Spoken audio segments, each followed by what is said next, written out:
about our program from previous months. We charge no admission. We do accept donations. Donation box is up by where you signed in. The gift shop is open today. Calendars of this year are running half price. They got a lot of pictures in them. If you can pick out the right month, you can still use it next year. Today, our third Saturday meeting, we are in a meeting with Colonel Frank Walker, who, even in retirement, is still serving our military. Col Walker. Thank you.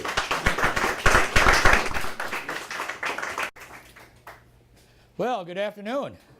I look around. I look like I'm back at the Federal Center, or I could be at the Guard Base, or I could be on the radio station, WBCK. I could be about anywhere. But here I am at the the Battle Creek Regional Museum. So I apologize a little bit. I have slides, but unfortunately you can't see them very well because we didn't have a projector to project them up. I will tell you that Johnny Cash has been very gracious to put this on AccessVision later on, so you'll be able to see that. Come on in. Hey, come on in. Hey. Are they clapping for joy? They're clapping. Anyway, so you'll be able to see that. Afterwards, you certainly can come up and take a look at them. And I never know what to expect. I have pictures. We can even sort of pass that around, and you can look at those, which are the same as that there. So I apologize that up front. Just as sort of a prelude, a little introduction, I'm not a pilot. So when we get into aircraft, I could lie and tell you a lot of things that are probably not true. So, they're all good. Aviation, their weapon systems, when we talk about them, that's about what I know about them. Because from my world, the unit's really made up of people. It's all about the people that serve there. And regardless of what aircraft we flew or what weapon system was there, it's all about the good people that served. And many of us served for many years. We still have folks that are still serving. And so I remember mostly the things that happened with people. Of course, I remember the weapon systems as well. But I just want to caveat that by saying that I am not a pilot. So don't try to test me. We'll kick you out. No, not really. We won't kick you out. But what I thought I would do is, I brought some things to give away, but I will pass these out. Many of you may know I'm still with the Air Force Academy. I get to go out and interview young ladies and young men. And right, Joy? We got one in the academy, don't we? Granddaughter. So you go ahead and take one of those. Those are from the academy. A little key. One of my good friends told me a long time ago, if you're going to be a public speaker, always take something to give away. They won't remember what you said, but they'll have something there that they can take away. So we'll give you all a keychain there, and then hopefully you'll remember at least the keychain. I want to thank all of you for coming. It's a great day on a Saturday. I didn't know if they'd be Sheila and I here, so I really appreciate you coming out. I understand my son's en route, but he's late as normal, so we'll walk in. Is he late, right, Sheila? Yeah, he said so that's all right. We'll let him in, I guess, when he comes. I want to thank, of course, I was asked probably about a year ago if I would speak. They didn't give me the subject at the time. But I thought we just celebrated. Did anybody go to the open house, by the way? Yeah, that was neat out there. You get a chance to see the M9 Reaper. You got to see the outstanding. I didn't get a chance to get out there. I got out there later because we did a dedication. We had a private dedication to one of our members, but it was great. They mentioned there the 70 years of open house. We had a number of open houses prior to that, but they were always associated with an event. In other words, Armed Forces Day or something like that. This was one that was dedicated solely for the 110, so I'm glad you made it out there. Do I have any Vietnam veterans? Vietnam veterans. Tom, hi Tom, how you doing, buddy? Before I begin, many of you know that I have hosted the Vietnam Wall, the traveling wall. And so I always want to make sure if I have any Vietnam veterans that to get my coin that we had for that and welcome them home. So let's give them a big round of applause. Thank you. Thank you. Nice seeing you, Tommy. Good seeing you. All right, buddy. Thanks, Frank. Yep.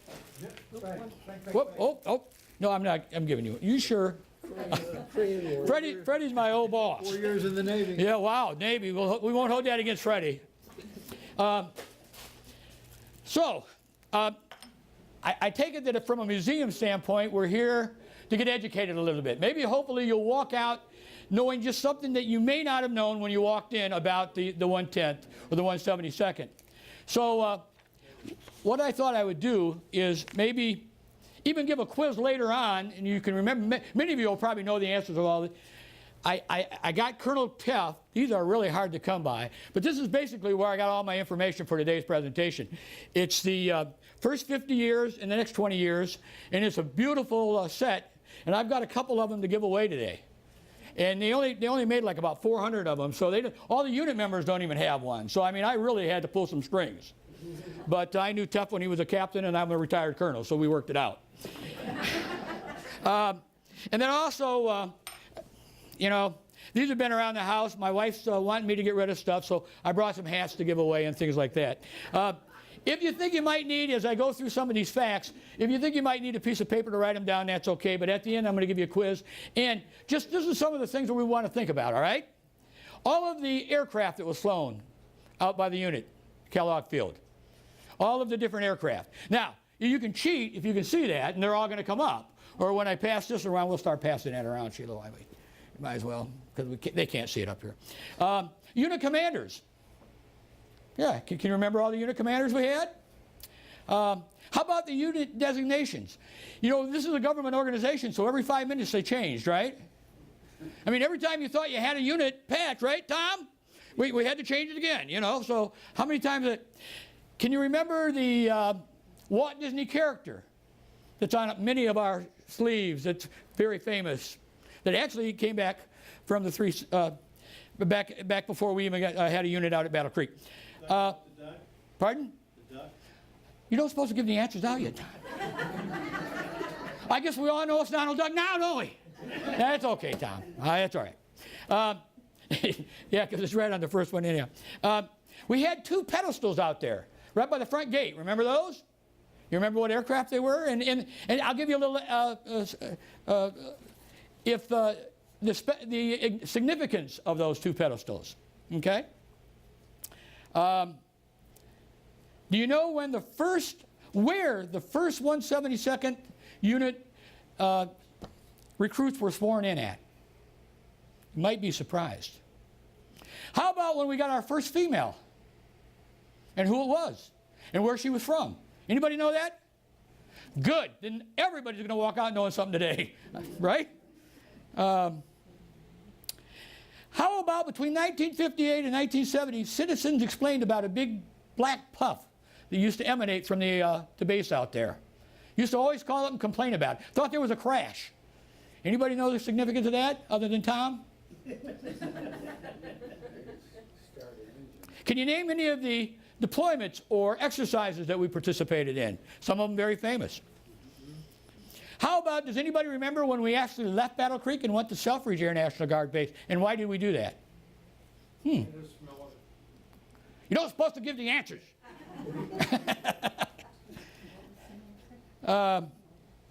The unit spent 18 months at Selfridge. Anybody know why? Who was the first female commander at the 110th? All right. We had one commander who actually commanded the unit twice. Anybody know who that was? How about when the unit obtained their new hangar? They moved the old operations building to somewhere else in the city that became very famous. What did they use it for? When I say famous, it actually was one of the very first. How about acronyms in the Air Force? I mean, acronyms. My goodness. I could spend the next 5 days going through acronyms, and I'd probably get them all wrong anyhow, right? What page would you? Yeah, well, right. What page? Right. But so just the feel of them that might be germane to the 110th. BRAC. That dirty word, BRAC. How about DAS? Anybody remember DAS? D-A-S-C? Or how about TAC? T-A-C? Or TASS? T-A-S-S? Or ASOC? Anybody remember ASOC? Or a FAC? We're not talking about a fax. We're talking about FAC. F-A-C. ROMAD. What's a ROMAD? Somebody said, well, we got ROMADs out at the Air Force Base. We do? And what are they? How about what is an RPA? RPA. And AOG. And then for extra credit, you could probably win a hat. If you can tell me what BHMA is the acronym for, and it was used, by the way, at a commander's conference up in Lansing in about the 1980s. BHMA.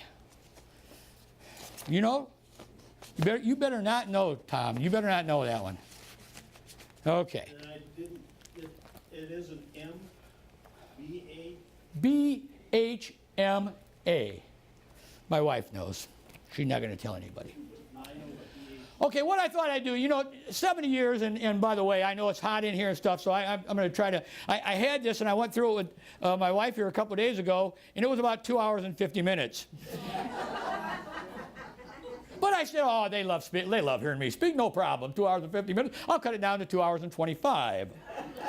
Well, actually, we cut it down a little bit. But what I thought I would do is I read those, and I went out to the base, and I met with Lieutenant Layton, who's the public affairs officer, and Brian and I had some conversation. I just thought, you know, 70 years, I could spend the next 70 years talking about it, I guess, because everything happened. But what I thought I would do is maybe just highlight some of the things that happened out there that you may not be aware of, or you may be aware of, but just sort of to sort of, you know, look at it in a different view, maybe, in a different perspective. So let me just go through some of these, and I apologize that I'm going to probably be sort of narrating some of it, because I've learned a long time ago that if I don't bring notes and I don't do this, then you're going to spend an hour of me just standing up here babbling, telling stories. Which some people don't, that's okay, but you know, others, that's not why you came. So, now, does anybody know what a guidon is? A guidon for a unit guidon? It's their flag. It's their unit flag.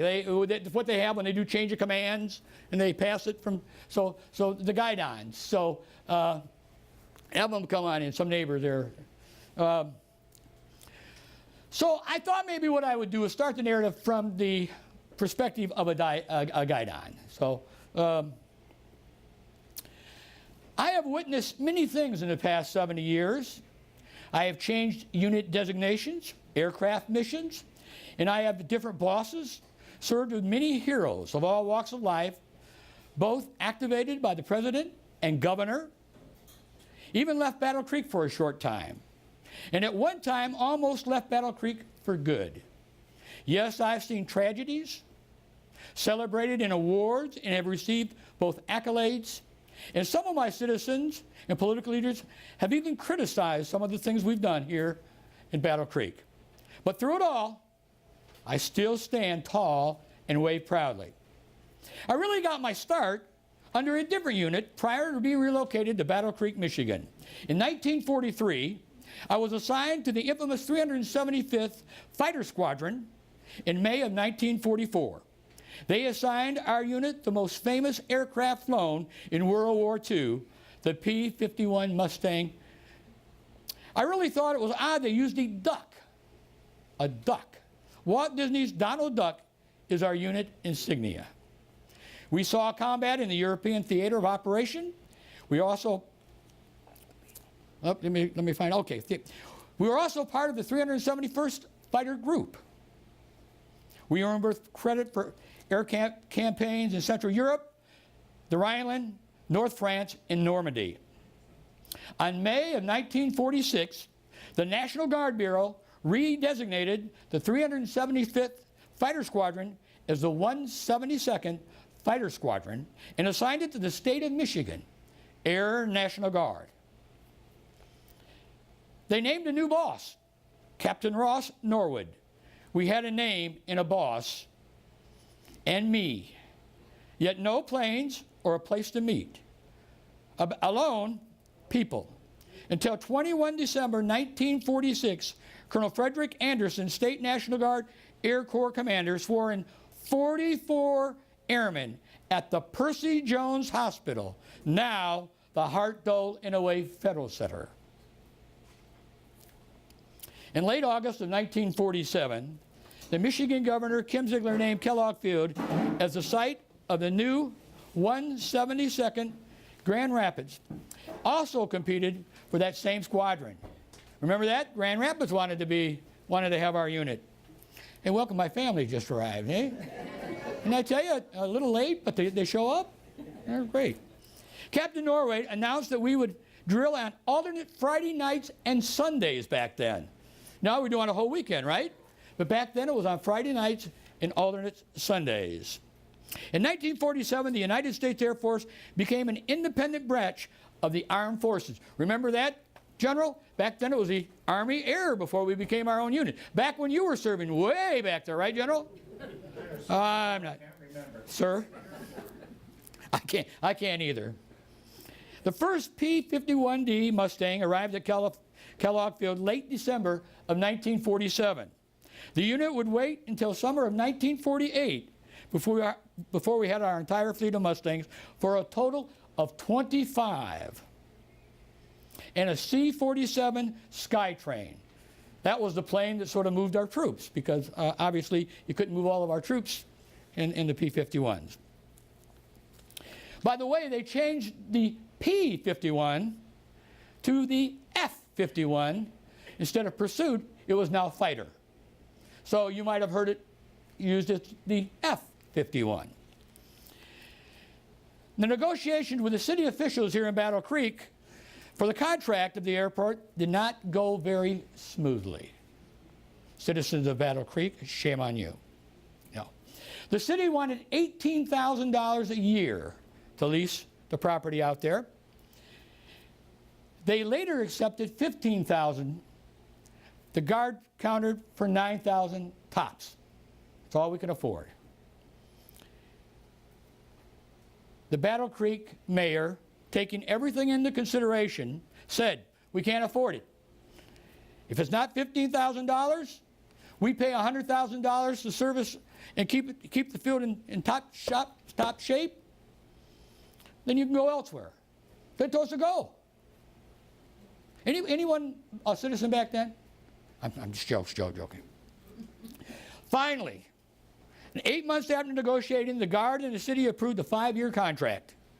The Guard would pay $12,000 the first year and $11,000 the second year, and $10,000 remaining 3. Whew, what a close call. I thought we were moving to Grand Rapids. The U.S. Air Force, did you know the U.S. Air Force narrowed down 2 finalists, Battle Creek, Michigan, and Colorado Springs, Colorado, as finalists for the Air Force Academy. Wow. We were in contention for that. Obviously, we know where it went, Colorado Springs. Beautiful setting with the Rocky Mountains. We don't have the Rocky Mountains, but it certainly would have been nice. Wow. We received the Spats Award, which goes to the top unit, the top squadron within a wing for the very first time. And while we were there, the assistant for the Reserves Affairs under the Air Force visited us. He articulated the units would be activated to support the conflict in Korea. The conflict in Korea did provide impetus for the funds to increase the length of the runway to 7,000 feet. In October of 1950, the 177 learned from higher headquarters it would undergo a reorganization as of November. The entire U.S. Air Force was moving to a wing structure. Our first deployment was to Grayling, Michigan. Grayling, General, Grayling. We went to Grayling before we went to Alpena. You know, before that, they used to have a place out at Gogwak Lake where our Army soldiers would go out there for field training. But anyway, we sent our Mustangs up to Alpena. That was our very first, or Grayling, that was our very first one. Did you know that during the year 1948 or 1950, that we sent several trucks down here to the post office to deliver Christmas packages? But it was a recruiting. What we did is we put the unit to join the unit on all of the post office trucks that were our units to deliver all of the Christmas. That was before, we wanted to get the young men before they entered the draft. Harry Truman's inauguration, the 33rd president, we actually was asked to fly over the inauguration. And we led the flight. It almost got canceled. Our unit almost got canceled because of what in Battle Creek? Weather. Weather. We got weathered in, but we made it, and we actually led the entire formation. And the guard behind the Air Force, B-36 and the B-52s. You all remember the B-52s, right? Okay. In 1949, the 172nd itself is part of the U.S. Air Force Command and considered located in one of the most strategic areas of the United States. A lot of people don't realize that Battle Creek is really in a strategic location as far as air defense. We've got Canada to the north. We've got two major cities, Detroit and Chicago, Milwaukee, all within a close distance. We've got the Sioux Straits. It's a very strategic place. So that's one of our selling points when we're obviously trying to make sure that we stay right here within Battle Creek. And of course we know that that was when we started the 50 years of the Cold War.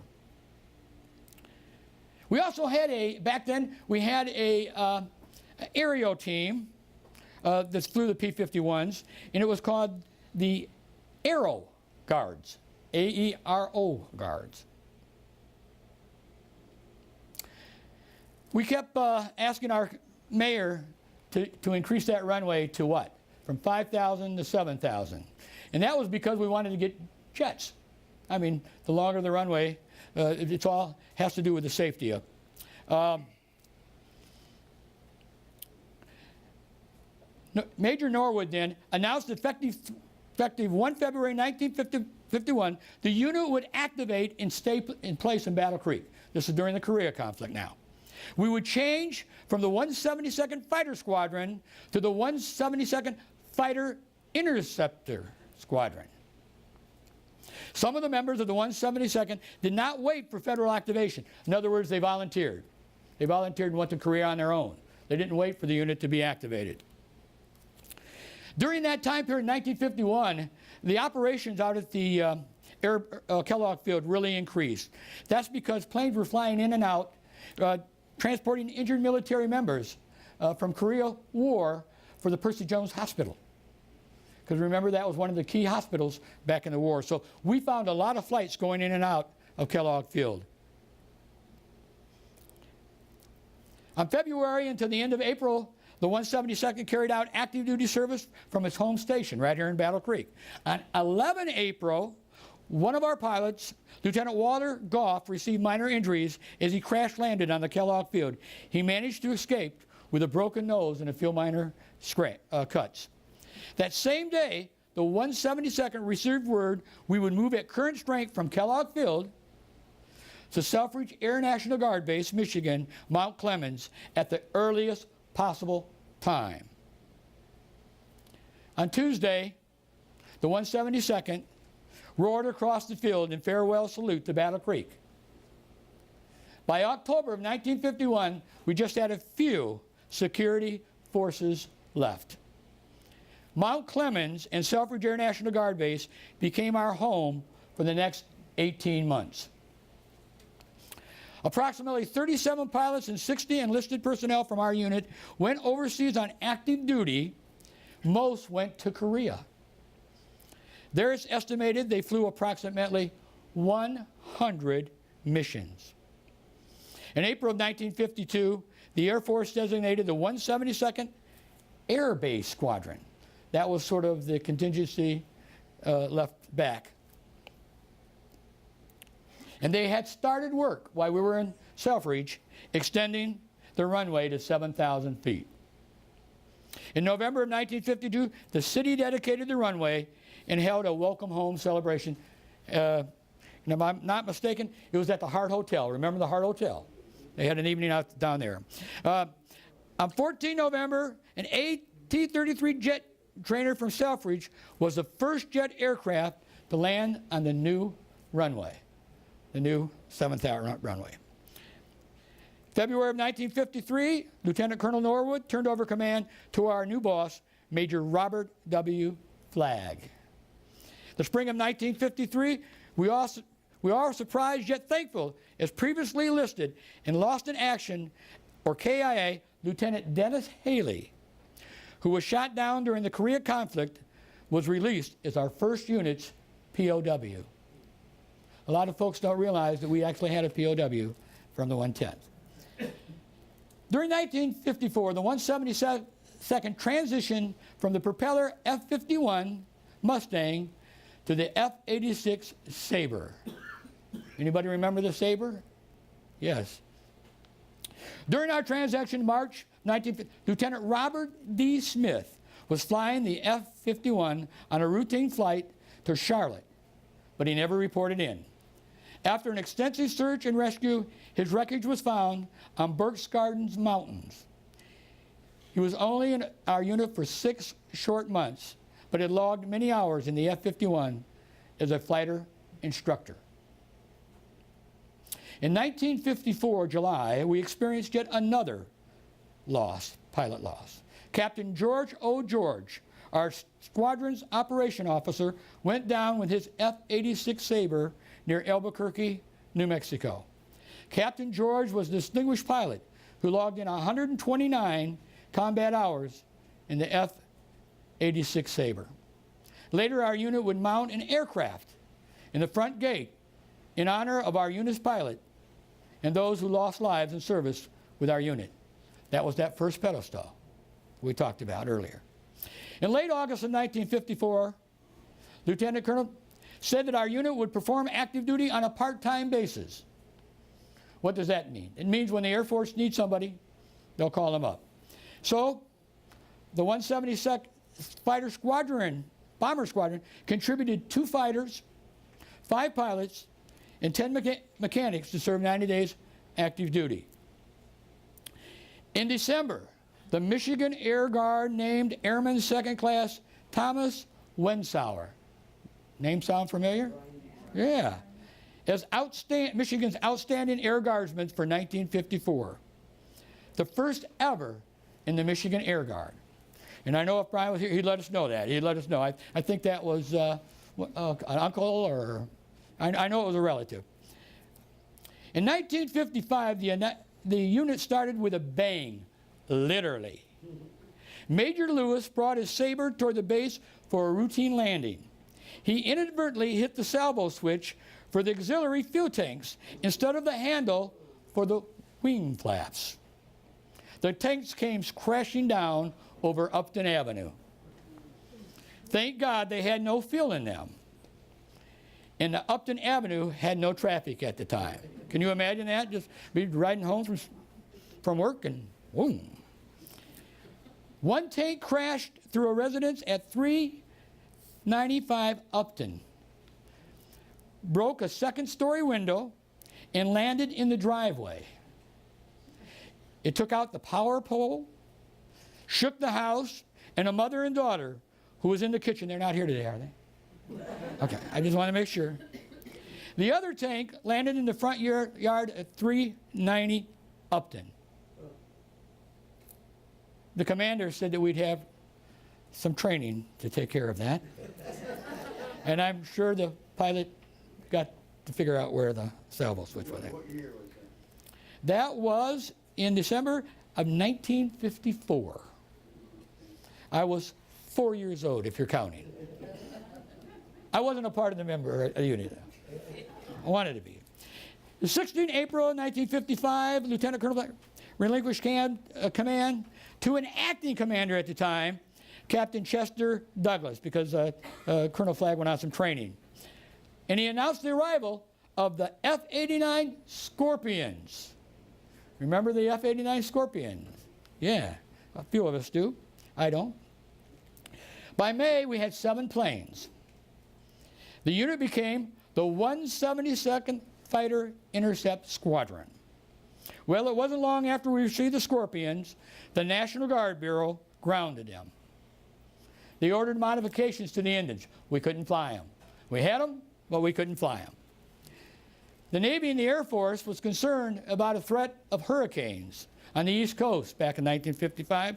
So the Air Force designated, I don't know if you don't remember this, Kellogg Field is a refuge for both active and Air National Guard units based in the state of New York. So in other words, if a hurricane came in, they flew here to protect the assets. The planes cost a lot of money. Hurricane Connie became the first major storm. Each warning brought planes to Battle Creek in Kellogg Field. A major problem arose for the unit. You're going to love this one. Maybe do we have any residents that filed suit against the guard base here today? Well, let me tell you about it. The residents of a house direct flight path over the Scorpion Field filed a lawsuit against the base commander and the airport manager. They claimed the planes threatened damage to their property and endangered their lives. The court granted a temporary injunction and flying stopped. They wanted $14,000 or a permanent injunction against the 172nd planes. The F-89s were grounded for 84 days until the city got involved and purchased the property and afforded them the opportunity to relocate their homes within 90 days. The ironic thing about that is they moved them, but very short distance and still in the path of the flights. Yeah. But maybe they got their 14,000, I don't know. In December of 1955, 7 of the unit's 24 planes were operational. And the reason they were operational is because we got mechanics and other technical expertise to come in and fix those modifications for our engines. On May of 23rd, Lieutenant Colonel Flagg relinquished command to Major Perry, the new 110th Fighter Group. The last summer camp of field training, as some may say, with the F-89s, were in our new site in Alpena. By the end of 1956, the unit had flown 804 hours in the air, setting another Air National Guard record. Between 1954 and 1957, the 110th transitioned twice to different aircraft. They reorganized crew and still played a key role in the nation's Cold War. In 1958, again brought a change to Battle Creek unit. The 110th Fighter Group began to trade the F-89 Scorpions for the R-57 Canberra. Yeah, that was around a while, right? You guys remember the, okay. A total of 13 Canberras eventually replaced the 19 Scorpions. The Canberra required a pilot and a navigator, and the Scorpion a pilot and a radar operator. On 11 April 1958, the 110th Fighter Group, only 2 years old, inactivated. Our new designation would be the 172nd Tactical Reconnaissance Group. Because you can sort of get a feel here that every time you got a new patch, you were changing. They did that on purpose, I think. The community and local traffic passing the field wondered many times if it had problems. You see, each time the RB-57 powered up the engines, it left a huge puff of black smoke. The RB-57 had the ability to start without an external use. Both the internal started consisted of a black powder cartridge charge, which ignited would have a big black puff of smoke. So if you weren't from Battle Creek or you didn't know, you'd think a plane had crashed because there's a big puff of black smoke. And if you can have about 5 or 6 of those starting at the same time, you can see what would happen. On October 25th, 1958, Captain Frank Steiner took off on a routine mission. However, shortly after takeoff, he lost his instrument necessary for landing during poor visibility.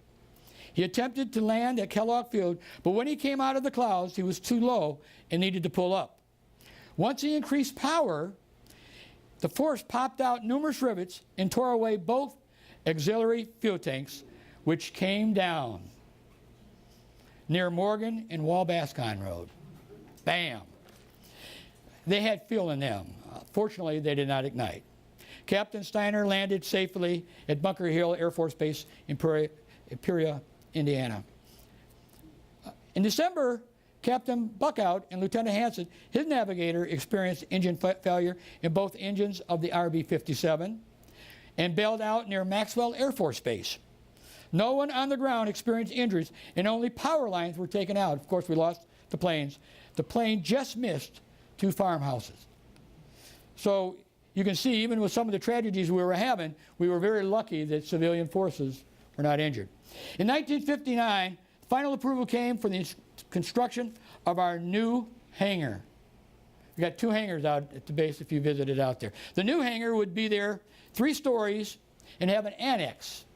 For a long time, that's where we had our dining facility, or mess hall. In March of 1960, the Air Force changed the mission of the 172nd Tactical Reconnaissance Squadron to include a strategic element along with the tactical. For the first time, the unit would receive real-world taskings as a unit. Up to this time, we were augmenting a lot of the Air Force, but that is a unit this time. In mid-October, we had a new hangar, and the base held an open house. Anybody go to that? Okay. A huge crowd returned that evening to dance in the new hangar. I would have thought Fred and Kathy would have been in the new hangar dancing, but maybe not. After much red tape and a lot of work by the Women's Auxiliary, who was very active in our unit, even though women weren't serving, but they were very active, they prevented the old operations building from being torn down in demolition. So what they did is they moved it across to Dickman Road. And 2 years later, afterwards, it became the Gil-Hankey School for Retarded Children. So we actually used the operations building to build that school. The 172nd was not only training for military engagements, we were flying mercy missions. We flew blood from Lansing to Houghton Lake to help save the life of J.W. Rice. Only 2 hours and 45 minutes elapsed between the time we got the request and delivery of the blood. And back then, that was quick. In March of 1961, we deployed to Ramey Air Force Base, Puerto Rico.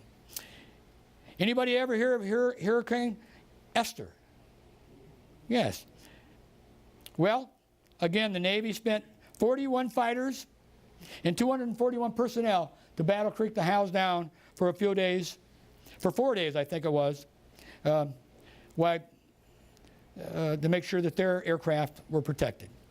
In May of 1963, the Gil-Hankey School opened, and proud members of the base and community celebrated a long 8 years to make it happen. That just shows you the bureaucracy. From the time it took 8 years to actually get to that building could be donated to the community. In August of 1963, we held our very first, or held the largest air show in Michigan. On opening day, open ceremonies, we honored Colonel Frank Zinn, a well-known businessman who flew during World War I. A big honor. In November of 1962, the unit dedicated a memorial at the entrance of the base in honor of all 3 pilots lost since 1947. They named the memorial F-86 Blackjack Bat 5 in honor of Captain George, the pilot that we had lost earlier. The RB-57s took on the air for numerous tests of the nation's air defense. They participated in exercises like Heavy Hammer, Shockwave, Down South. Don't we have good names for our exercises? For the first time since Korea, the 110th performed their 2-week training back at home station.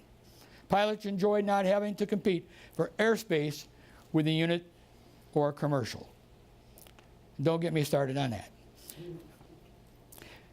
Unfortunately, on Wednesday, 7 August of 1963, Captain Richard Sanders and the unit's first sergeant, Captain Glenn Hogue, prepared for a cross-country flight.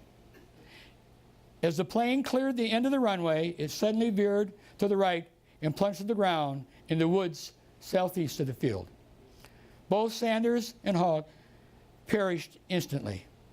The Battle Creek, Springfield, and Fort Custer fire units all responded to the crash. Many of the guard firemen who worked very close to the flames suffered heat exhaustion. Another one of our casualties. During the cold months in 1964, the unit members took 160 local Boy Scouts on an overnight bivouac for survival training. They used only the items that a pilot would carry with them. Can you believe that? a great community partnership, and the Boy Scouts received invaluable training. In 1965, the Air National Guard questioned the justification of the state militia. Now, when you're a guardsman, you are assigned to the governor, but you are also assigned to the federal, can be federally activated. So some of the time, we would have a militia. We'd actually be activated for hurricanes or for other things. Well, they tried very hard to take away the state militia and make it just a federal, but obviously they failed. On January 9, 1965, Major Howard Strand passed the command to Major Richard Rand. On April 20th, a disastrous tornado hit Col Walker. Remember the big one in 1960 that hit Col Walker, 1965. The unit responded immediately and received widespread praise for their quick response. That would be a state-type, militia-type thing, not federal. We had deployments to Alaska. We participated in real-world training and recce missions with the RB-57. In other words, we took a lot of pictures, right? Snow hampered operations in early 1967, but not as bad as an April tornado. And I think there are some pictures of the ice storm that we had out there. You can see that. On the 110th, received activation orders on Monday, 24th July, for a riot in Detroit. On July 22nd, full-scale rioting and looting broke out in Detroit. Huge areas of Detroit began to burn and quickly escalated. You guys remember that? You know, I was thinking about that the other day as I was watching television. We just saw some of our recent news. I hope we're not reverting back to those days. God forbid. But anyway, we were activated. We were sort of activated in place, and only our security forces really went to Detroit to work. But we did take a number of pictures with our recon, the RB-57s. In December 1970, just when we were getting used to the RB-57, we thought we'd go back to props and fly the O2. Remember the little O2 Cessna? One of my favorite ones because it's small. Wake up, I know it's getting hot in here. Actually, it was very popular to us non-pilot ones because you could literally fly in it. You didn't have to go through any kind of training. You could literally get in it because it was a little Cessna. You could fly. In fact, I've flown many times in it.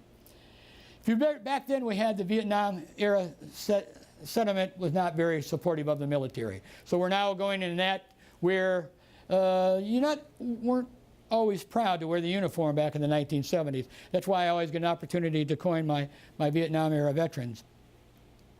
But anyway, on 24 March 1971, the U.S. Representative Gary Brown officially announced the Battle Creek Air National Guard Base would receive between 17 and 21 O2 Skymasters. Okay, and we flew those all around. We used what we called, that's when we got what was called our Tactical Reconnaissance Group, officially reorganized as a Tactical Air Support Group, right? And the new TAC took on a new mission, Forward Air Control, FAC. And FAC basically means that we have a pilot on the ground calling in where he wants to pilot in the air to hit the target on the ground, right? So that's when we had all of our ROMADs. Remember we talked about what a ROMAD? Anybody know what a ROMAD is? Go ahead there, Mr. Winchell. That's a forward air control. Guys that go out in trucks and jeeps with communication systems that contact the aircraft. Right. It's and tell them where. Right. It's the acronym for radio operator, maintainer, and drivers. So what they do, they would be driving the FAC out with the radio and all of that, doing all the work. The FAC would actually call in an airstrike for a ground crew. So you can tell back in those days, we did a lot of work with who? Sir? The Army, right? Artillery. Right, artillery. I knew the general would wake us up. And by the way, I don't know if we do have a retired general in our presence today, General Sechrist from the Army, a very long service. So, as you noticed, he got a haircut just for me. Thank you, General. We appreciate that. I went this morning. You're right. It looks real. You're one of the best looking generals in the unit. State.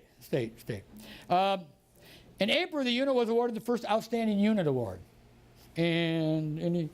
Well, it's pretty tough for you to see, but I could show it to you up here. Okay. We also became a site for our contracts, for the O2 all of the planes coming from Vietnam, was not all of them, but a good majority of them were repaired right here in Battle Creek. So they had bullet holes in them, and well, I mean, they came in crates. Some of the pictures you'll see when you come back up here later to see them, you can see they came in crates. And we actually took those from scratch and built them operational. In fact, some of them became part of our unit.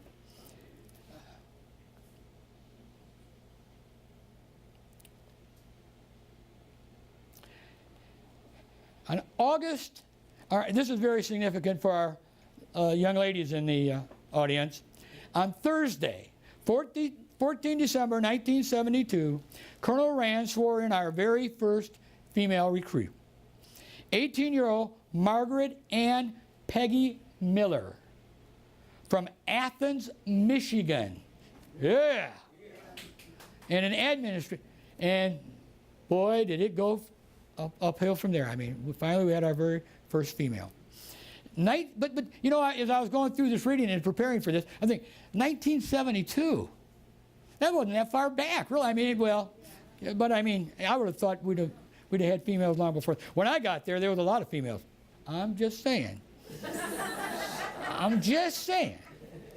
During the 1970s, because of public sentiment and other factors, that's when we started relinquish Armed Forces Day last year. Back then, Armed Forces, they'd have big parades and everything. I mean, it was a big event because that was where we really showed our power, our war power. But because of the sentiment from Vietnam, because of funding and all of the other things, what do we have now?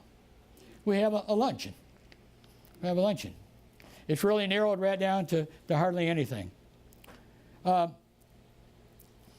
when we thought things were going real good, remember the big oil crisis. Remember, I think we probably all remember, at least I do, when they put a ration on how much gas you could put in your cars. Well, obviously it affected us at the aircraft. We lost 13% of our annual flying hours, and in December of 1973, they grounded our entire flight for training. Could only fly if it was an emergency. You couldn't train. By January, we finally relinquished, got it back. They took it off, and we got the ban off, and we got to fly again. But we were still quite a few, so that took a pretty big hit on the 110th. In April 1974, Colonel Howard Strand returned to Battle Creek to once again take command of the 110th Tactical Air Support. Colonel Strand, second time, right? As commander. By the way, we just lost him a few months ago, a big patriot and advocate of our 110th. Great man, great man. You know, has anybody ever heard of streaking? Oh, yes. Yeah, now you guys are coming alive. No, we don't. I'm not going to streak through here. I wanted to, because I figured at this time of the program, you guys would be dozing off.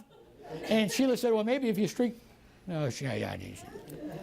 Well, we have our own streaker at the 110th.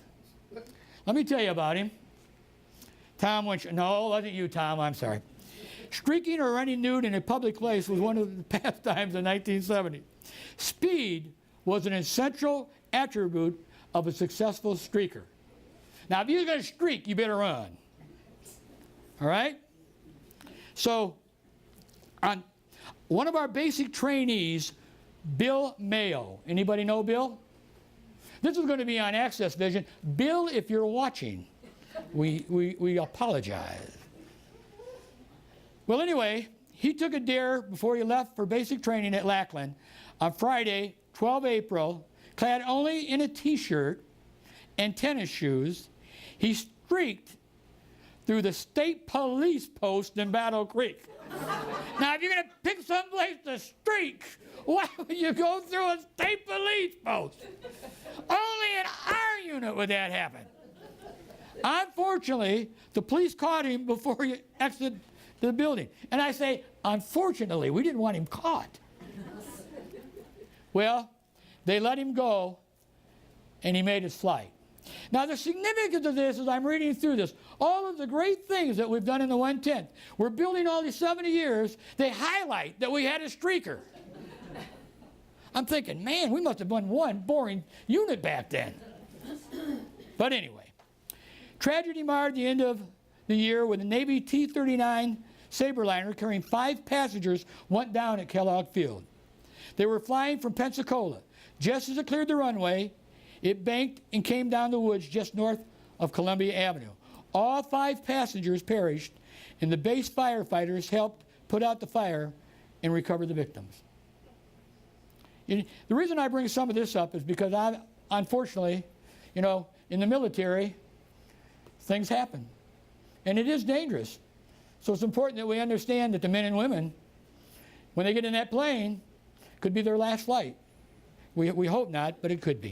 In 1975, the unit participated in deployments throughout the United States: Portland, Oregon, Atterbury, in Indiana, Alpena, California, the Mojave Desert, Arizona, Snowbird, Davis Mountain, all over, where the Air Force Salvage Yard is. Do you remember the Air Force Salvage Yard? Okay. In early March, one of the worst ice storms in the state history blasted the Lower Peninsula. And I think I have a picture there. You guys can, like I said, unfortunately you can't see. I know you can't see. We don't have the big screen. We couldn't project it up. But afterwards, and if you're passing the book around, I know there's a picture of the front gate during that time. You can take a look at it. But anyway, obviously we had a number of volunteers from the 110th to go out and restore power, things of that sort. In April, we had a tornado sweep through Augusta. Remember that one? I know we're starting to get up in our years now where you can remember some of this stuff, but it was within moments that our 110th crew was out in Augusta, putting up floodlights. We even took our water buffalo out there to make sure that the residents could get water, fresh water, because we didn't know what happened. But that was a big time for us. And by the way, with the deuce and a half of the big trucks, they made 120 trips to and from the dump, taking debris out of Augusta. That just give you an idea how big that was. And so, wow. Again, a state, not a federal. The point I'm making here is that we did a lot of community other than just federal stuff. I gotta tell you about this story here. Anybody from Marshall? Anybody want to be from Marshall? At this point, does anybody care if Marshall even exists? Okay, well, I'll tell you the story anyhow. We stored munition rockets at the site in Fort Custer. On Saturday morning, 14 January 1978, our munitions personnel made up a trip to Fort Custer to pick up rockets in our O2s. So we had the rockets in the O2, okay. 20 to be exact. They loaded it on the rack on the truck. But when they got back to the base, they only had 19. Uh-oh. Can you imagine the commander? By the way, it was our good infamous commander, Colonel Strand at the time, so I can really imagine what he's doing. Both the unit and state police, they literally walked from the base all the way back to Fort Custer to the storage to see if they could find that rocket. I mean, we were worried. No gray hairs, just going bald. I'm telling you, they were worried. A frantic Colonel Strand contacted the media after they couldn't find it. He had no choice. He didn't want someone to just pick it up. Well, they did. A young man coming home from work in his pickup truck just sort of picked it up because he thought it was a smoke bomb and threw it in the back end of his truck and drove to Marshall. Well, the paper the next day literally had to have the headlines that we lost it. He immediately called the state police, who immediately called Colonel Strand's office, who immediately said, get over there. The press got over there and said to him, did anything happen as a result of this? He said, yeah, I got a knock on the door, and a colonel said he wanted the rocket, so I gave it to him. So I wasn't there at the time. The moral of that story, knowing Colonel Strand, the way I knew him, he probably literally got in a truck and went over and got that rocket. I mean, he did not want that on his watch, believe me. Remember the great blizzard of 1978? Starting to get a little closer here, aren't we? I, by the way, was activated during 1978, so I have a first-hand experience. What we did is we actually drove doctors and nurses and blood from all of the hospitals in our vehicles to make sure we could get that.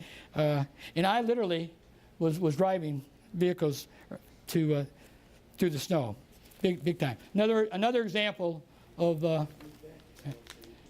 in March of we lost an icon, Lieutenant Colonel Robert Yost. I don't know if you guys, I know our people remember, he was one of the pioneers that really started the unit, who ended up as he was the first sergeant and ended up being a commander, and we were, in that year, we lost him. For those of you that served, and you wore those 1505s, now we know, General, in the Army, you guys have 350 uniforms. And by the way, the Navy, Fred, the Navy, you guys got a uniform for every freaking day of the year. I never seen so many uniforms in my life in the freaking Navy. But anyway, we get confused on what to wear in the Air Force, so they eliminated the 1505s. Said you can't wear them anymore. Those are those tan ones, remember? That looks like a Navy. It looked like you were in the Navy when you wore them. I like to wear them, Fred, because I thought I was in the Navy. I had my 1505s. I won't tell you what the waist sizes were, but they were 1505. In October, the 110th ASS and the 110th CM received a new name, but no change in the equipment. That's when we became the ASOC. You heard me talk about the ASOC. That's the Air Support Operations Center, which basically means, in a nutshell, that when they were on the ground doing their FAC missions, they'd have like a little headquarters set up. Think of it that way. And that's where they would all get together when they were deployed. Now, they'd be standalones when they were out at the base. They'd have their own units. But when they would deploy, they'd all go to one little unit under one commander. All right? I know you guys really figured that one out. Now, as the year came to an end, it was time, rumors was that we'd get another aircraft. Now, we had the O2. So this is where we get I'm going to get a little participation here, right? So we had the O2, and we were going to go to a jet. Anybody know what that jet was? A-37. The OA-37, right. So we traded in the little props, and we got the OA-37. We were back to the jet age, right? Right. The next little plane. Now, the significance of that is that we could still maintain our FAC. We could still have people on it because it was a forward air support type group, all right? So anyway, on Saturday, 27 June, in a big banquet in the hangar, our new hangar, marked Colonel Strand's retirement after 38 years of service. Now, 38 years of service as a guardsman, in active duty, in flying as a pilot, all the different aircrafts he flew. But you know as well as I did, he didn't stop serving. Colonel Strand served on many committees, the balloon festival, all up until almost the day he died here a few months ago. You know, similar to what the good general does. I mean, you don't stop serving just because you retire, right? Although my wife tells me that I'm going to have to get another. This is getting real tight. After an hour up here, it really gets tight. I wanted to give this significance. Remember we talked about that you had the FACs, the forward air controllers were basically pilots, or they were officers trained in that. Didn't have to necessarily be a pilot per se, but were they trained? Well, we witnessed 5 of our ROMADs becoming enlisted forward. So they got to be enlisted members and not commissioned. And that was the very first time in the Air National Guard. So we were very honored to do that. Here we go. On Saturday, 12 September, another first occurred. Very good friend of mine, who unfortunately has passed on too. Major Nancy Graff became the first woman to be a commander of our unit. She went on to make colonel, and her last assignment was at state headquarters. But she was named the 110th Combat Support Squadron. Now in 1980, President Reagan advocated a strong military. So after that, after we went through, in the 1980s, we got robust again. A lot of money got poured back into the military, so we had a lot more deployments. And we could do a lot more things. We had a lot more money. So we went all over the world. And we still didn't have, though, a new runway. Remember, we went from 5,000 to 7,000. We wanted 10,000. And the reason we wanted 10,000, jets were becoming more powerful, right? And for safety reasons and things of that sort, we needed 10,000. On June 24th, Colonel Crane relinquished command to Lieutenant Colonel Ronald Seeley. Does that name sound familiar? Colonel Seeley went on to be the Assistant Adjutant for Air for the state of Michigan. 1984, Battle Creek approved a $6 million bond issue to fund expansion of our new runway to 10,000 feet. Now the second largest in the state of Michigan. I think probably Detroit or one of those has a larger one. 22 families needed to be relocated. And we had to purchase a lot of fuel. That's a pretty big expansion. But it all worked out. So we got our 10,000-foot runway, which really, from a strategic standpoint, meant a lot for us. Because that meant, at that particular time, we could fly any aircraft. I want to tell you about another episode that sort of was what I thought was really sort of neat. On October 11th, 1986, I'm not going way back to 86, don't worry about it. But our unit was proud to participate in honoring an unknown soldier from the Civil War. It all started when a World War II veteran discovered a grave market in Grand Rapids Municipal Cemetery which simply said, "Unknown US 102 colored." After extensive research, it was discovered that the remains were from an African-American soldier who had enlisted in the colored infantry during the Civil War. The Disabled Veterans Chapter 2 from Grand Rapids wanted the unknown soldier to receive proper recognition and burial in a place of honor. It had taken 7 years, but they finally got to approve the burial at Fort Custer National Cemetery. Several years. Bureaucracy. Our unit was honor guard and participated, it was the honor guard, and they participated as Civil War reenactors who escorted it. They made it look like it was from the Civil War when they went there. But I just thought that was sort of neat that we could do that. And you remember, now back in those days, so that you actually had a unit was called colored. You know. January 28, 1987, Harold Rudolph became the commander of the 127th Tactical Fighter Wing, and he landed, the significance there, he landed the very first A-7 fighter jet from Selfridge on our newly 10,000, extended runway 10,000 feet. Now that was in January, but this is how quick we move. In June, 6 months later, we dedicated it. I think it took 6 months to get the mayor or somebody. I don't know what it took, but 6 months. But anyway, he landed on it 6 months. And 6 months later, we figured we'd dedicate it. In February of 1988, the CE would deploy to Honduras. Big thing for us because we went to Honduras and did a lot of great things there. 1988, the BRAC, Base Realignment and Closure. Recommended 22 bases to close. That first one, whew, Battle Creek was spared for a while anyhow. Rumors was that we were going to get a new aircraft. What were we in? The A-37, right? Okay. What do you think the next aircraft was going to be?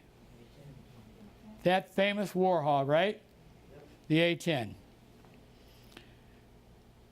So, on May 1990, Colonel Seeley relinquished command to Colonel John Bradley. And in July, the Air National Guard named Sergeant Patrick Olson as one of its 8 outstanding airmen in the entire nation. In July of 1990, the 110th learned the conversion of the AO, Attack Observation, A-10 Thunderbolt, scheduled for late 1991. Now, I don't know what about, but all of the years that there's just something about the A-10 seemed to be one of my favorite aircraft out there. It just looked like a unit that I wanted to be part of. You know, I don't know why. I liked all the other ones that I wasn't back when the P-51s were there. So I wasn't that old. Although I'm starting to think 70 years isn't really that old anymore. On August 2nd of 1990, Iraqi forces invaded the south of Kuwait. We all remember that, right? Operation Desert Storm commenced on 7 August 1990. By December, all A-10s east of the Mississippi had been deployed. Now we're starting to worry. Were we going to get our A-10s or not? We were getting ours from Alaska. Well, luckily, we got them. In 10 December, and I think you guys can envision this, watching this on television. For the first time in the history, we can actually see war sitting in our living rooms. Remember that? The nation watched on live television Desert Storm. 11 days later, the 110th members received orders for activation.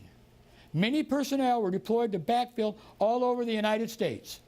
That particular time, and I know Sheila probably don't remember, I was activated to go down to Florida to fill in for a chief of supply who was over in Iraq. So we had a lot of backfills is what I'm saying. You didn't necessarily go to the war zone, but you went back there. On October 10th, Major Judd Ring took the first A-10 flight from Kellogg Field. On October 1, new orders officially designed the 1 Tactical Air Support Group as the 110th Tactical Fighter Group. Again, a change. April, they removed the static display of OSARGE. Remember, we had the Sabre, now we had OSARGE. That would be the bigger one if you're looking around at the big RB-57, and we called it OSARGE. They took it down and took it to Detroit. Too bad. The 192nd Tactical Command became the Air Combat Command and dropped the word tactical. So now we would be just the 110th Fighter Group. I don't know why we couldn't have been that to begin with all this time. But anyway, the year ended on a sad note. On 6 December, the unit lost a plane and pilot. Captain Byron Greer went down in the A-10 west of Nellis Air Force Base in Las Vegas. They were there supporting an Army exercise. Greer had flown 16 combat missions during Desert Storm. In May, National Guard named Senior Airman Timothy Dillner from the 110th Fighter Group as Outstanding Airman of the Year for the entire nation. Wow. In December, we received our 3rd Outstanding Unit Award. Anybody know which one it is? Yeah, can't see that far anyhow. March, we had a humanitarian trip to Honduras. This was sort of neat. In 1994, we had what was called Operation Kid Guard. Remember that? Where we actually had our children in, and we would do fingerprinting.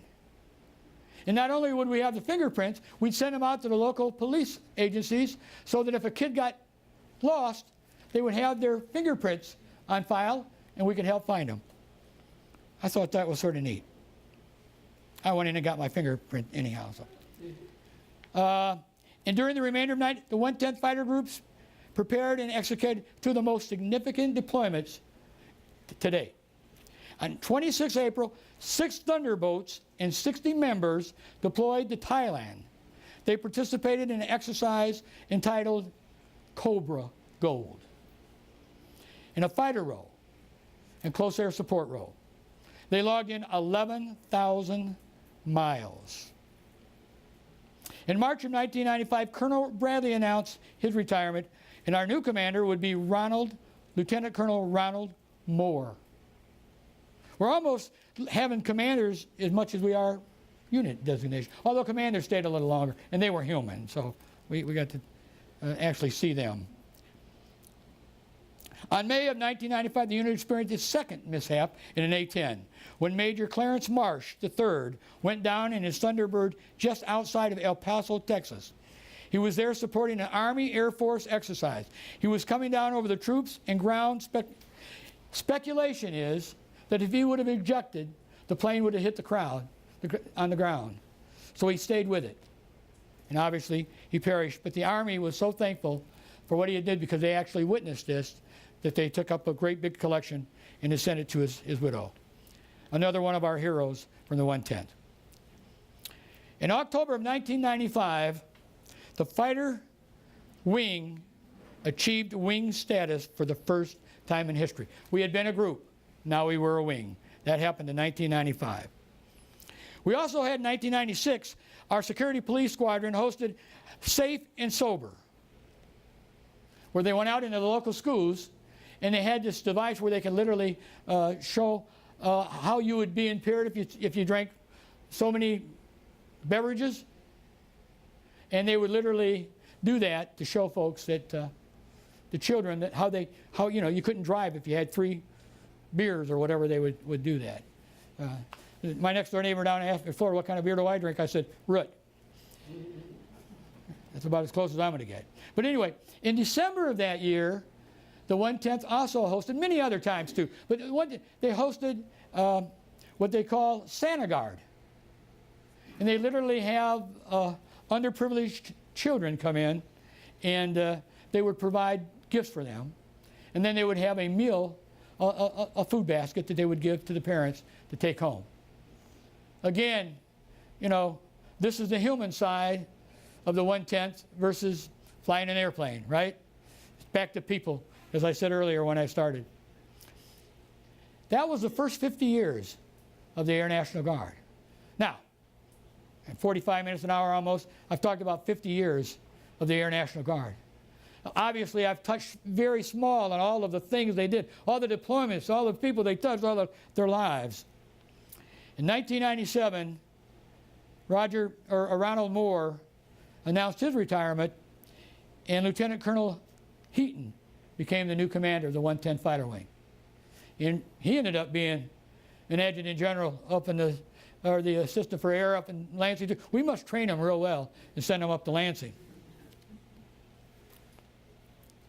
1998 began with the 110th anti-deployment to Davis Moth on Operation Snowbird. You've heard me talk about Snowbird a lot. That's where we went quite a bit. In 1999, we received activation to deploy 150 Europe for the NATO operations, the former Yugoslavia. There we went to Kosovo, and we had a deployment there. We received, in 2000, we received our 4th Outstanding Unit Award.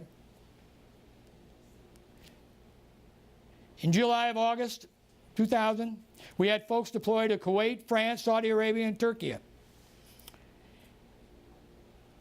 That was really sort of the beginning of Southeast Asia, right?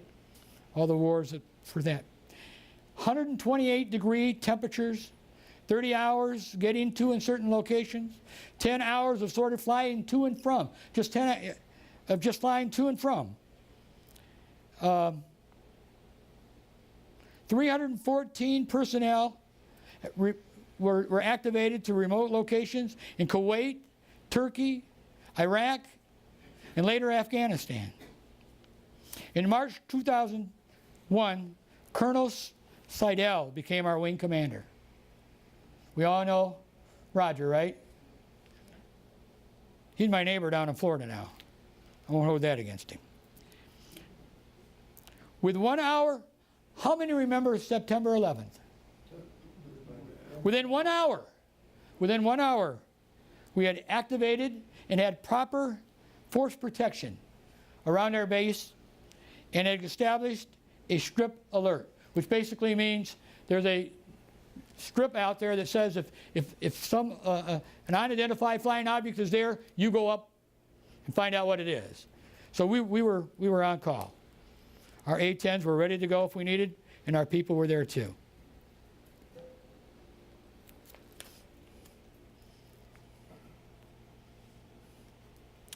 Honduras, we deployed to Honduras. The early 2000s, we were deploying all over. Obviously, the big one was the Iraqi Freedom, Enduring Freedom, where we flew sorties.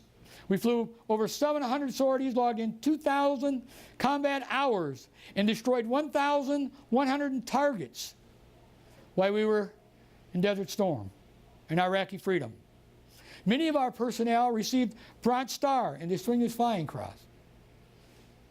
Just recently, within the last year, we buried one of our heroes of that war, the most decorated pilot of the 110th, Colonel David. I'll get the name here in a second. Pardon? Kennedy, yeah. I had a brain loss there. Good friend of mine, Dave. In fact, that's why we were out there. And I think there's a picture of Dave as we pass it around.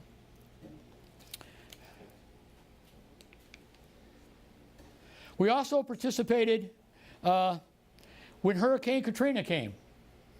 I thought I'd just mention that. Remember when we had out Fort Custer, we brought all the folks in and housed them for a while because they lost their homes down in New Orleans? Okay, we were very active in that. We activated in the President Gerald Ford funeral. And by the way, yours truly, my wife and I spent New Year's Day there as I was the senior air advisor for that. Actually, I was assigned to state headquarters at the time.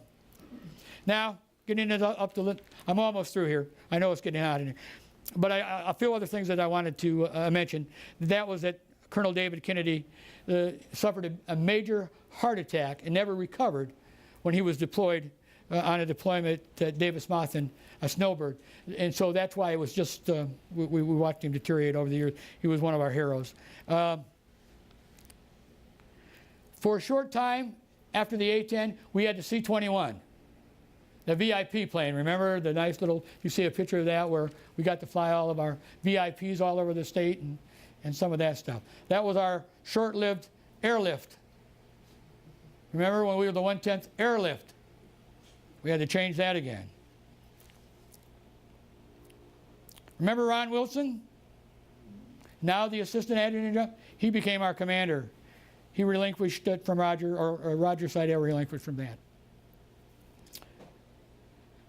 Today, and it's still there, but in October of 2013, the 110th Operations Group officially stood up.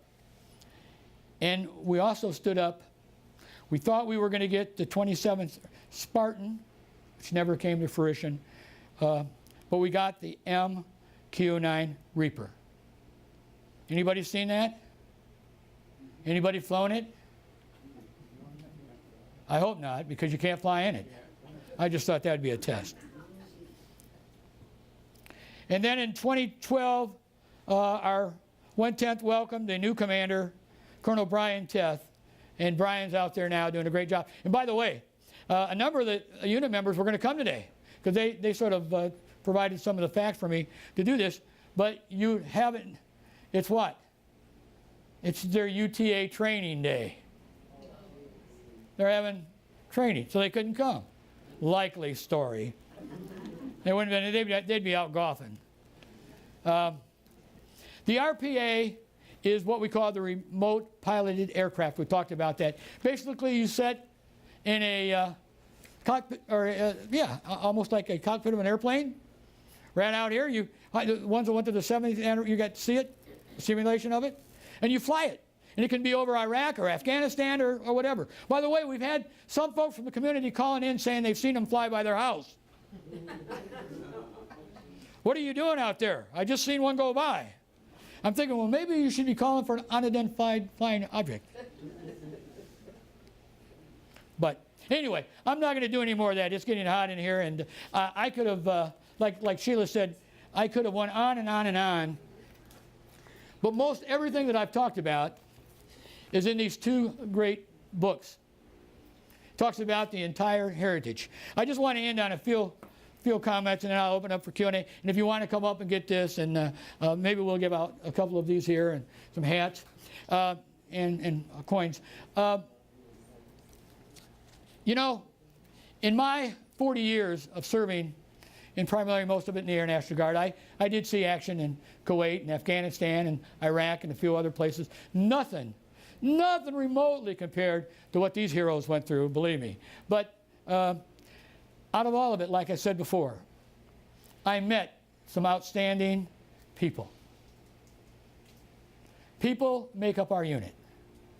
If the M9 left tomorrow, the 110th still could exist with another weapon system. But it couldn't exist without the dedication of all the men and women who serve every day.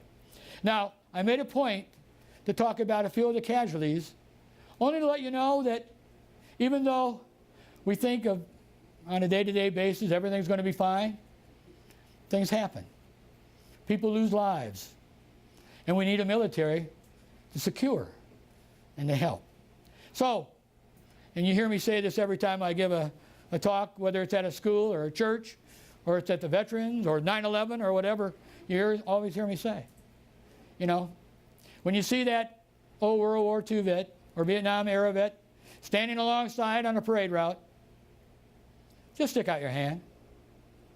Tell him thank you, or her, for the service they've rendered. And oh, by the way, the unsung heroes are the family members that have supported the men and women. The ones that have stood by us when we were deployed and did the mowing of the lawn, the shoveling of the driveway back home. The unsung heroes, the family members.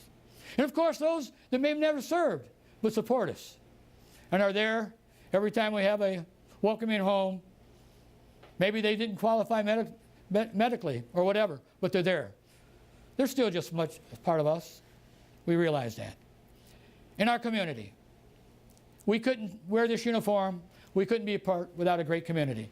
And in BRAC, I didn't read, I had it here. I had a lot of other stuff I could have told you. But the community really sort of saved us. They put on shows. We had the BRAC Commission here. We showed them all of the capabilities. They really got us off the BRAC list. The community really went to bat for us. We know the same thing, Fred, at the Federal Center, right? We were on the BRAC. We could have relocated. So we know all that. So the community. So I've touched just a very, very small part. And I talked to Colonel Teff just a couple of days ago, and we're going to have more open houses. We're going to educate our public more. Really, a way to really do this is to get out to the 110th and walk around and see that. But it's not just the 110th. We have the Army, the Coast Guard, the Marines, the Navy. We have units all over serving, both in the reserves and active duty. So it's a team effort. But we got to keep our guard up and do that. So I would entertain, I know it's real hot in here. I've had the thing up, and I really appreciate you guys bearing with me. Like I said, I took out about 2 hours of things I was going to talk about because I knew you. I looked out, and I seen the general going like this. And in the military terms, he started to do this. I knew I was in trouble. I figured, well, I better hurry up and end it. So, for those who arrived late, what I said was they didn't have a projection up here. What I was going to do is sort of put those up there. You can see them. I know those in the back can't see any of this. I'll leave that running for a while if you want to come up. It's basically some of the pictures of the aircraft. It's some of the pictures of some of the people. And I got Joy Webster here, who her husband, Daniel Webster, we all know, and Tom. Those are all my mentors that I grew up with. They were all enlisted. People say, well, you became, well, I wasn't enlisted. I was an E7 before I took my commission. I'd already garnered all my friendships long before my best friends, you know. When I became an officer, nobody liked me. I wanted back to being enlisted. But thanks for coming, Joy. Dan, I can't speak enough of all of the great, the things that Dan and Charlie Reed and Tommy, all of them. Tom Winchell, one of our heroes from the base, he showed up today, and we mourn his loss of his wife that just passed a few months ago. So, Tom, thanks for coming. We appreciate that. But I'll be glad to entertain. We can sort of break whatever you want to do. Let me give a couple of these away, though. These, I had to, like I said, you heard the story where I had to really bend Colonel Teff's arm, right? Well, I didn't really bend his arm. I just said, look how old I am, look how old you are. Instead of rank has its privileges, age has its privileges. Nah, Don't put that on there. Oh, no, I'm going to get in trouble now. So anyway, I thought we were going to do it by that, but we've been in there too long to try to do that. So let's do this. First of all, is there anybody who wants this? Is there anybody that really would take this and really enjoy it? What about the history museum? The history out here, they do have a copy. Yes. Yeah. Well, they don't have the next 20 years, but I'm getting them one. I'm getting them one. Okay. You said you want them? Okay, come on up here. And I know you've been a member a long time, and you're a big supporter. So there it is. You read through that. If I made any mistakes, don't call me. I know that. I know that. So let's do that. It's very good reading. Anybody else? How about a lady? A lady. We want a lady. Okay. All right. No. Okay, we'll give one to Sherry. Was there one back there that wanted one? You want? We'll get you one. I'll get you one. I've got connections. We'll get you. Okay. Anybody interested in a camouflage pad? I've been trying to get rid of it. We got one back there? Oh, sure. You need one. Bill Gray needs one. I'm Navy, but I'll wear that on Sunday morning. Okay, well, you can take any pick you want. You can get that one. This is actually from that's a unit one. Or this one. Okay, anybody else? You could use one, sir. I'm telling you. I'm just saying. Oh. Anybody else? Okay, she'll take one here. Which one you want? Be for my son. Okay, that's fine. He's in the Army. Army, right there. Yes. Thank you. All right, I got rid of them. Frank, and everybody's passing the keychain down this side. Oh, you didn't get any keychains? Oh, they just want them on one side? Yeah. Oh, Well, they were over here. oh, well, that's and you didn't say anything to just now? Well, you're a Navy though, right, Frank? Yeah, I did. Oh, that's right. You didn't want to interrupt me, right? Correct. Okay. By the way, Randy, thanks for coming. Randy does a great event. Are you still doing the footballs? Not anymore. I did that for Okay, well, just tell me a little bit what you do with the football. This was sort of a neat thing. He was with our unit and did a great thing for us. Tell us what you did. For about 3 years, I was collecting footballs and sending them to troops overseas. And over a 3-year period, I collected about 500 footballs and sent them to units in Guantanamo Bay, Aviano, Italy, different bases around the country, some overseas. So it was a lot of fun. It was very rewarding. Did a great job. Clap. Hey, I know I haven't given you one else. Come on up here. All right. I'm going to give you one of my coins. Now, this is one of my personal coins. And my wife, when she gets the bill for these, she knows that they're not free. But thank you for all that work you did. Thank you. Not a problem. All righty, buddy. What's that? Oh, what? Yeah, being gone and not being around here anymore, is this cyber security thing? Oh yeah, I did mention, yes, we do. We have a new cyberspace as well. That just actually was activated here about a year ago. Okay. I don't have the exact date. I don't want to give a date on television. Somebody said, oh, that was right. But yes, we do have that. And, you know, I don't know, to be very honest with you, I don't know a whole lot about it, other than obviously it's about the space internets and all of the things that we do now. I know we got about 70 new positions as a result of that. And it's building on all, you know, what I said before that I didn't really want to get into the political side of it is that I personally believe that we have an asset, a defense asset out there with a 10,000-foot runway and hangars and all of the infrastructure that I'd love to see jets flying there, you know, but that's me. But taking nothing away from the great mission that the M9 Reaper and the cyberspace. But yes, we did get that. Yes, and we're still looking for a missile defense out at Fort Custer. That's still in the make. That's been in the making for a long time. In fact, I tried to get news on that, thinking it might come up. Still in the political, you know. Like I said, did you hear me say some of these took 6 months to do a dedication? Somebody So I mean, said you know. it might become an airport again. Yeah, that's right. we'd love to have a weapon system out there, but we're proud of the men and women that are serving out there, and we're going to do what we need to do regardless. Any other questions? Yes, Jerry? Yeah, I just wanted to remind everybody, the 16th annual 9/11 program is coming up on 9/11. General Seacrest is our keynote, and Colonel Walker is our MC. Everybody's welcome to That'd be come. great. It's up in Camley Park, 6 o'clock. Did you get a raise this year, or? Did you get a raise? Because I didn't get a raise. Okay, I'm just curious. You had another question, somebody had another question. Did you ever do anything with the Sage base? The, Sage. say, The big Sage black building. building. Big black building. oh, I don't think so. I don't think so. No, we didn't. Do you know, Tom? You get up? No, that was all sold off to private enterprise. Okay, and, okay. That's what happened to that building. You just sort of, it's not part of the unit, or No, you just sort of got, Yeah, we had. okay. It's Yeah, good not question. even, it's not even active now. I understand it's a warehouse. Is it a warehouse? Is it commercial or? Commercial, yeah. Okay. Boy, we've been growing out there. You man, you can.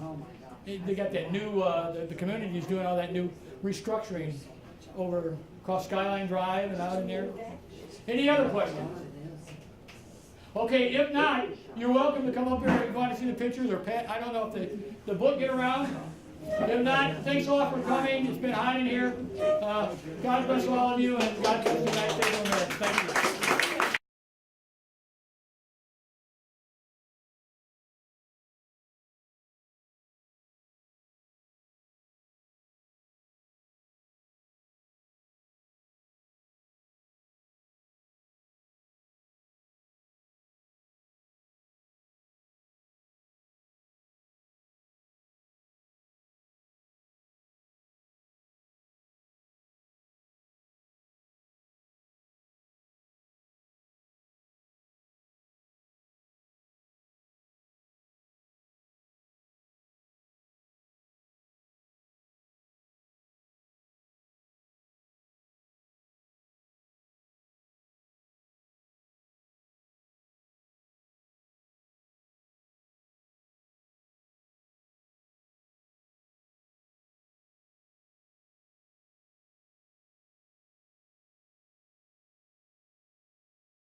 AccessVision. Your voice, your community.